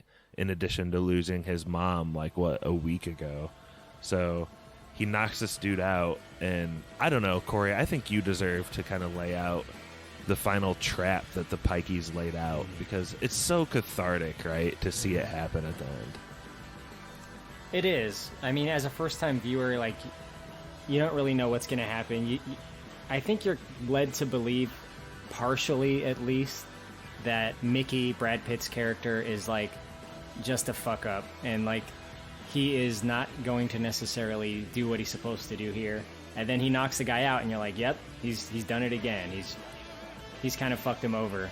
But as it unfolds, you can kind of piece it together, which I think is like a good twist in a movie. This isn't necessarily like an M. Night Shyamalan level twist of that type, but it is a twist in its own right. You ever cross the road and look the wrong way? Give me that fucking shooter! And then, hey presto, there's a car nearly on you. So what do? Something very silly. You freeze, and your life doesn't flash before you because you're too fucking scared to think. You just freeze and pull a stupid face. But the pikey didn't. Why? 'cause he had plans on running the car over. It had previously occurred to me that the gypsy had taken the demise of his mother rather lightly. For every action, there's a reaction. And a piker reaction is quite a fucking thing. Where he has basically turned the tables on Bricktop. Bricktop has all these mob guys out by the campsite. Mickey knew they were going to be there. All the pikeys take them out, you know? He has his guys waiting in the car. Mickey's already taken care of them. The screenplay is really good in the sense that, or the way it's edited maybe, I don't know what you'd attribute it to, but it never lies to you, but there's a really strong misdirection, right? Like when you see Bricktop on the phone and you hear the shots, that's not lying to you. That shot happened, but it wasn't like, you know, the pikeys being not slaughtered. Giving you all the evidence. Exactly. Yeah. I don't know. The way that it's presented, it could be like way more deceitful, but the fact that it doesn't need to go there and it's still like a great twist is awesome. For sure. Mikey, after the fight, after Mickey has kind of won the day, has toppled Bricktop, maybe you can just touch on the end before we wrap up with yes or no's. We get Vinny and Saul there and Tyrone. They've been arrested. They get found with a stolen car with like bodies in the back. They're getting arrested by cops at the gypsy camp, Turkish and Tommy, or they're at that same gypsy camp and they have the dog poop diamond. Well, they have the dog. They happen to find the dog. They luck out. The cops are asking them why they're there, and they kind of just luck into like, oh yeah, we're walking the dog. I mean, there's other questions they could have asked, right? Like, why did you bring the dog here? But fuck it. Yeah. All of the gypsies are gone. They've abandoned that camp, as they probably should have. They're probably got a lot of heat on them at that point. And Cousin Avi back home after he killed Bullet Tooth Tony on accident. Just hates England even more now. Pretty much it. I think everybody else is like dead. But yeah, a lot of our cast of characters has died, but it kind of like it restarts in kind of a fun way, I think, right? Like Avi has gone back home, he's given up his hopes of the diamond, but then Turkish, of course, brings the diamond to the one guy you bring a diamond to, Doug the Head, and I get the vibe that it starts over again. Yeah, right? Is Avi gonna come try to kill them? I always kind of wondered that. I would think it's just the whole thing continues, and there's, you know, the antics never stop with this, you know, type of person or with these types of people. I think an underrated line, I don't remember exactly what it is, but they said, would you like to declare anything? And he says, yeah, don't go to London or don't go to England. Anything to declare? Yeah, don't go to England. Do you guys have any final thoughts about Snatch before we do yes and no's? I find like a lot of parallels. Like this was made like before Ocean's 11, but I find like a lot of parallels to Ocean's 11 and the fact that it has like Brad Pitt in it as well. It's just like the multiple storylines all like kind of interconnecting, and it's a heist movie and just like filled with lots of comedy and stuff. Just a much more R-rated version of an Ocean's 11 movie, but I love it. I mean, it's great. I can see that, you know, the semi-zany ensemble piece heist. Mm-hmm. For sure.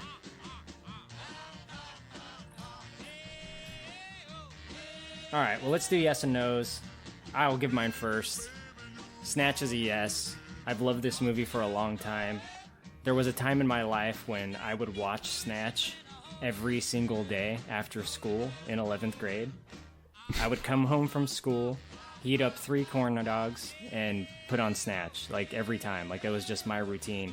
So this movie is nostalgic for me, which, as you guys know, is a big point for me. But also it's just good. It's funny and it's fun. I really like it. Let's go around. I guess we'll go in the same order of most violent to least violent. Brett, you're up first. Yeah, you better watch your back when you're around me. Yeah, so I got the best value ever for $1 as anyone ever. My late friend Gray and I went to the Dollar Movie Theater, and we broke the law a little bit, but we bought a ticket to see Oh Brother, Where Art Thou? And after we watched that movie, we snuck into Snatch. So we got to see two great movies for $1.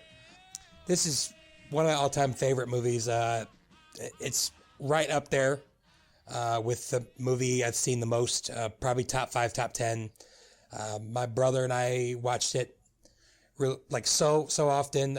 My dad, this is probably the movie he quotes more than any other movie. The two probably things he says the most, he loves to say, "It's too tight. You can load a jumbo jet in there." I mean, he loves that. And he also says 2 minutes Turkish all the time. So, oh yeah, my dad loves Snatch. And he likes this movie. Hey now. Gross. Hey now. Hard yes. I love this movie. I think the dialogue's, I think it's just borderline. I think it's amazing, like masterpiece. So definitely hard yes. Awesome. Pappy. Yeah, hard yes for me. Like I said, I forgot that I had seen this movie, so it's pretty weird when that happens. Like the thing that made me realize I had seen it were the Viva Las Vegas cues with Benicio Del Toro, and then when the twins popped up, I'm like, oh shit, I've definitely seen this before. But I don't know why I didn't remember it, because it's a very memorable movie. I think it is tonally consistent. I think this movie knows exactly what it's trying to be and exceeds really well. I think the screenplay does fall on itself really well. There's so many little great setup and payoffs. It's not, I don't know, because like I said, I didn't think I had seen this movie. In my head, I was picturing it more of a movie focused on a heist. I like that it's more of a movie focused on like the bounty coming out of a heist, right? And how that like moves between all these different characters and stuff. It's a really interesting take on that. Well acted all around, especially the dogs. I don't think we talked about the dog and the rabbit scene. I don't even know how you teach a dog and a rabbit how to act like that. Fantastic stuff on the animal trainer's part. Yeah, hard yes. That ain't acting. I think you just pray that the dog doesn't catch the rabbit. Yeah. One more thing too, for like the people who are like saying this movie like thinks it's cool or whatever, I think you're falling into like the Fight Club trap a little bit, where you might can be just getting... say me, Pap. No, it's you and okay, for Stevie and Josh, who are like saying this movie's like cooler than it thinks it is. I think you guys are getting caught up in the discourse. I said trying around sometimes. it. I don't interrupt you when you do your yes or no's. But I don't attack you during yes or no's. I've been there. I've been screamed at by Pappy. You should do it more often. But yeah, I think this movie is exactly what it's trying to be. I didn't find it like cringy over the top in any way. I think if I watched this a bunch like when I was younger, maybe I would feel that way. But I think this movie is very successful in what it's trying to do. Very hard yes. Good pick, Brother Brian. Stevie, respond. I don't know. I feel like Pat was just like attacking me instead of praising the movie during that thing.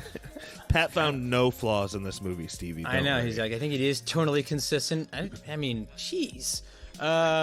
See how I don't interrupt like you? I was just very patient and quiet. You just interrupted me. You literally just interrupted me. God. Pappy, save your breath for cooling your porridge. Jesus. Yeah, I absolutely love this movie. Back in the day, I would consider this like a top 10 movie for me all time. I think this is Guy Ritchie's best movie. Mm-hmm. I think it's a phenomenal cast, phenomenally acted. I think the character arc of Tyrone is one of my favorites. From the simple fact that he tries to act so hard in the beginning, and then by the end, he really wants no part of this. I think if anybody got a spin-off of this movie, it'd be Tyrone, and his delivery of, "They look messy," is absolutely one of my favorite parts of this movie, so hardest of yeses. That is a good line. Yeah. A lot of little things in this movie that are just so fantastic. Mikey. Yeah, this is definitely a hard yes. Like Brett said, I think it's probably one of my top 5 movies watched like repeatedly of all time. I used to watch this so much, and I've watched it like twice just leading up to doing this podcast after I hadn't seen it for quite a while. But I love it, and I remembered like so much of the dialogue. So many of the lines are so memorable, and I think it's so funny, and I love everybody in the cast. I think the music is great. Just love it all around. Brad Pitt might be one of my like top 3 favorite Brad Pitt roles. Just, I think he's great in this. Just totally unintelligible. Can't understand a goddamn word he's saying, but it's just one of his best roles for me. I just love everything about this movie. It's one of my, it's got to be like my hardest yes I've ever given on spoilers. I've seen this movie so many times. I've seen it so many times. I can't understate that enough. But Corey, the way that you were talking about it, I think you might have seen it more than me. But yeah, it's got to be up there for me in terms of rewatches. So hard yes. That's cool. Awesome. Josh. So, Mikey, it's right up there with The Counselor as far as Brad Pitt flicks. As Brad Pitt at his worst, and now we've seen Brad Pitt at one of my favorites. I feel like another maybe lesser movie we might rip apart for some of these like weird coincidence scenes. We didn't talk about like some of the main characters back into the van that Benicio Del Toro is changing in, and he gets like knocked out for a very convenient amount of time. You guys love that car crash scene. I feel like it gets a little too chaotic. It's pretty cool, but like I feel like again a lesser movie we might rip in on having such like a convenient coincidence take place within the script. But I think ultimately everything is played for fun so consistently, and just like it's Guy Ritchie, and maybe it is a little masturbatory, but ultimately it's fun to see a person play with their toys with the gas pedal pressed all the way down for like the full hour and 35 minutes.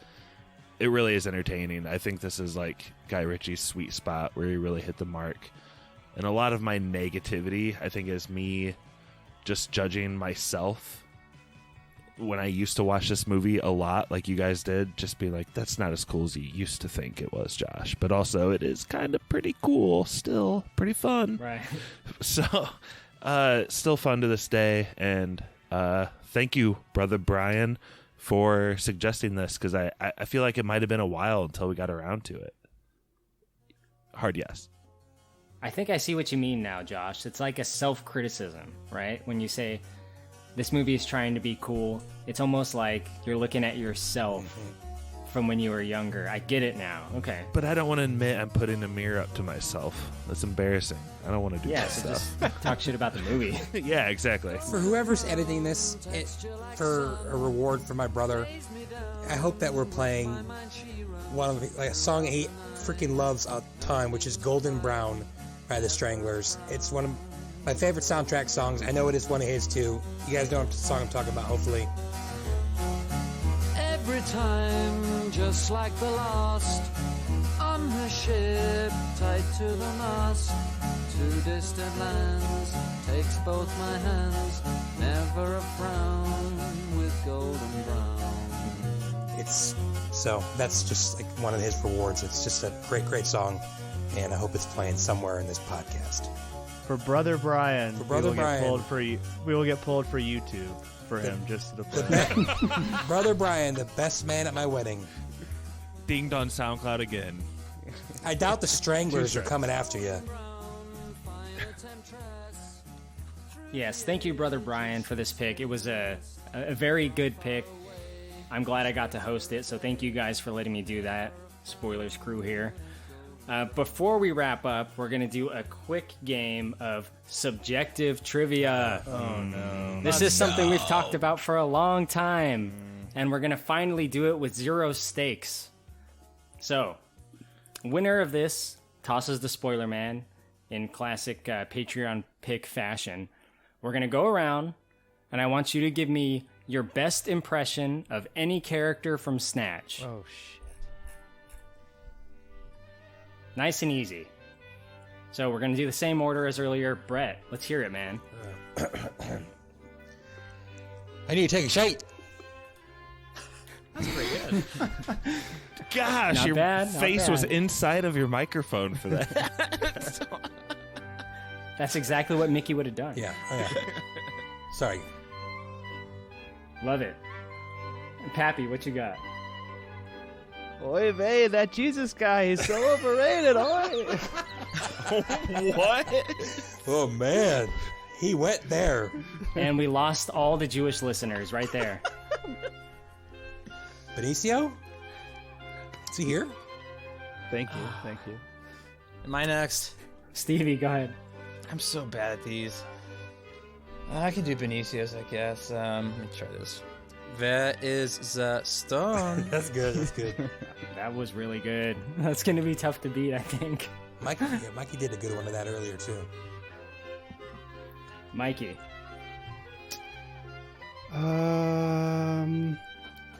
Cause he dodges bullets, Avi.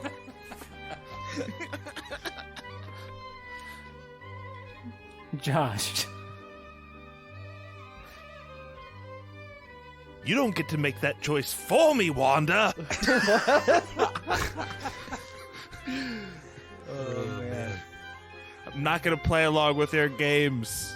I pick it. Subjective trivia. No, you got to emphasize choice. You don't get to make that choice for me, Wanda. Oh, you know what would have won before the Germans get here? I think Josh wins. If I'm being honest with myself here, I got to give it to Stevie. That was pretty spot on. Some of you other guys were really good, Stevie. Brett and Mikey. Pappy, I don't know what that anti-Semitic shit was. Hey, this is the beginning of the movie. That Jesus, he comes, he dies, he didn't come back. What? Oh, it's beautiful. Stevie, you are the winner of trivia. Do what you do. Go. First off, is this only the second time we've done subjective trivia? What was the first time? Maybe? I did it on Legend, and I feel like it almost ruined the podcast. We almost was so mad. quit the podcast. Adios, after the muchachos. first time. I think I asked people to give me the best remake cast of Legend. I think I gave it to Mikey. Can't remember. Anyway, do you want me to take us out, Corey, or what? Yeah. Okay. And you can say whatever thing you want to say. Make a hot take or something. Yeah, and what's coming down the pike? You already made a hot take like 40 minutes ago, but saying this movie was terrible. What's terrible? Joking. I just messed with you, man. Wait. Okay. Wait. So I'm pulling up Trello right now, and I've been logged out. Son of a bitch. I just want to say the IMDb quotes page of this movie, it's like the whole fucking movie. The whole goddamn script is IMDb quotes. Like, that's how memorable this whole movie is. Who took the jam out of your donut? You took the jam out of my donut. That's a good one. It's tip-toe. Okay, you know what? I can't open Trello. I've been logged out. I got you, Okay. Stevie. What's up, Pat? What's coming down the pipe? Mad Max Fury Road, Josh? Is that coming out anytime soon? Yes. The Patreon exclusive. Recently, we did, Mikey and I did a 4-hour drunken Snyder Cut commentary, which is pretty hilarious. Also exclusive to the Patreon. Yeah, please listen to that. And then coming out soon will be Furious 7, probably. Return of the Fast and the Furious franchise. So look forward to that. Family. R.I.P. Paul Walker. 3 Ninjas. And more Patreon requests. And 3 Ninjas will be the last movie game that we did while you're listening to this. Yeah, and as far as Mad Max goes, it's on Patreon only, like you said. And it ain't a free shop, ain't it? So fuck off. Oh, well, thank you for listening to this awesome episode of Spoilers. Thank you, Brother Brian, for picking this amazing movie. And for those listening, if you want, leave us a review on iTunes. That would be awesome. Or if you're a super fan, like we've been gaining some, feel free to donate to our Patreon and we'll spoil a movie for you.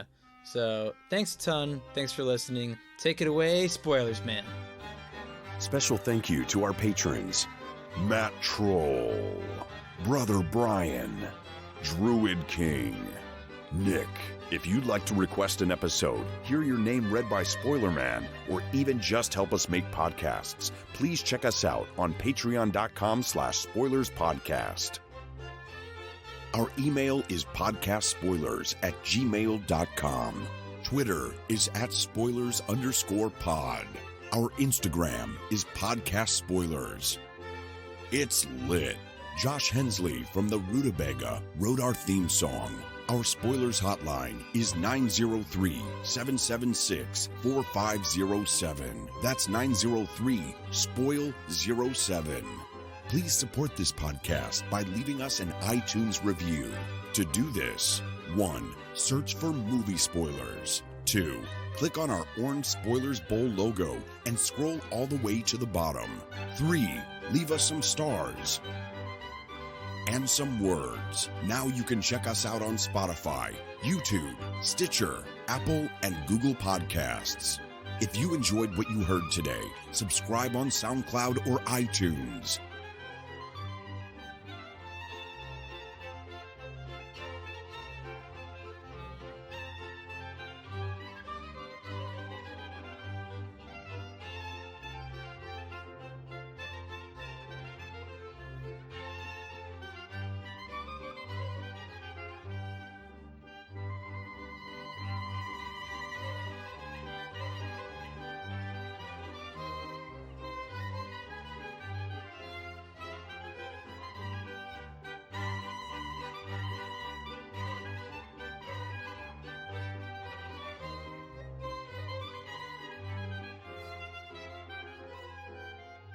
Are you guys about that like Dogecoin shit, whatever that is?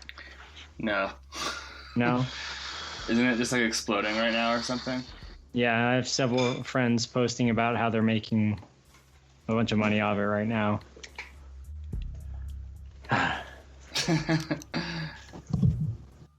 I'm too skeptical to partake in anything like that. Like I just can't do it. I don't know. It's just like terrible for the environment. Make your money if you're making money as a poor person in that cryptocurrency shit, but it's just the amount of like emissions. It's like more emissions as a country than like, it's like 30th in emissions as a country or something. It's fucking crazy. It's just bad. Crypto is? Yeah. Damn. Too bad I didn't invest in Dogecoin. What's gonna happen? I was just saying, yeah. 25 cents. Crazy. I mean, I remember when Bitcoin was a new thing, and my coworker was telling me about it, and I just thought it sounded like the biggest scam I've ever heard. I remember my jackass friend who was once a podcaster on this podcast talking about how it was going to be the new currency, and it was only $1 then. You know what I did get like 12 years ago is I bought a bunch of the original Pokemon card packs unopened from 1999. Dude, you might be rich. You might be wealthy as fuck. I bought a fuck ton of those with my friend, but me being the little kid in me, I opened half of them. That doesn't matter, man. No, just as long as they're like fine. Hear me out. And then I when I got sober and I lost my apartment and I needed cash, I sold all my open cards, and they were pretty valuable, just for $30 to some kid on Facebook Marketplace, some 12-year-old kid, because I needed some quick money to eat that night or something. So I got rid of those, and then the packs I sold for $15 a piece, something really cheap. And my friend who still has his, because we both bought a bunch, showed me how much they are on eBay, and it was a few $100. Yeah, I mean, I don't know if he was just showing me the higher listings, but it was something like $500 a pack or something.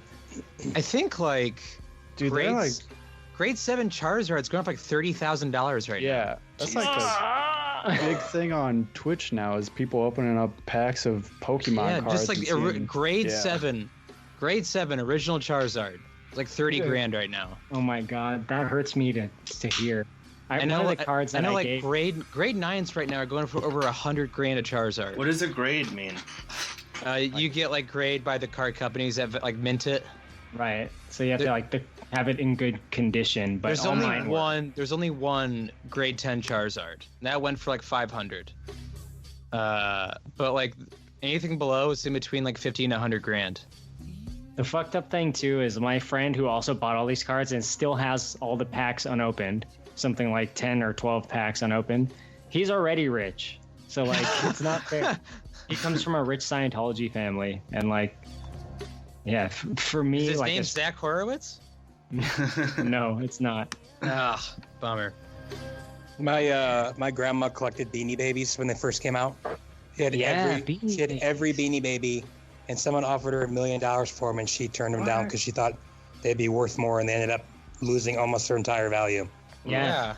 My wife's mom has like 200 of them. Some of them still in the bag at her house. So My like, sister has an entire storage unit waiting for that to horseshoe back up. the thing is, I don't think that's coming back though. Like, there's just so many Beanie Babies. It doesn't. She has all the originals, the original run, all of them. Everybody who wants Beanie Babies has Beanie Babies right now. That's There's true. not a new market coming anytime soon. That's true. the thing with Pokemon cards is it was kind of like the old Action comics, like how those got valuable. Like there was a bunch of them printed, and little kids just like ruined them and like threw them away, used them as coffee coasters, and like just over time they kind of just like diminished to now where having any that are good quality is like super impressive. Recess ruined all of them. Yeah. My Charizard looked like it had been run over. Like it was the most fucked up card I own. You gotta put that in a plastic sleeve. Yeah, I don't know why but yeah, Charizard is the ultimate Pokemon card right now. I remember Alakazam for a while was like the most valuable. And but Mew Charizard. was like Mew, I think too. It was weird. Mew was one you couldn't get in a pack. Yeah, you had to like do something special for it. That was weird. You had to be in Pokemon League like I was. You had to kill another trainer. Yeah. Nobody wanted Blastoise. Everybody just wanted Charizard. He fucking did 100 damage in his fire spin, dude. I never It was even like knew how to 120. play that game. I never even. I just like the never- shiny yeah. cards. I've never even held a Pokemon card. I was such a pokey poser. I don't even know how to play the goddamn game. That was spoilers.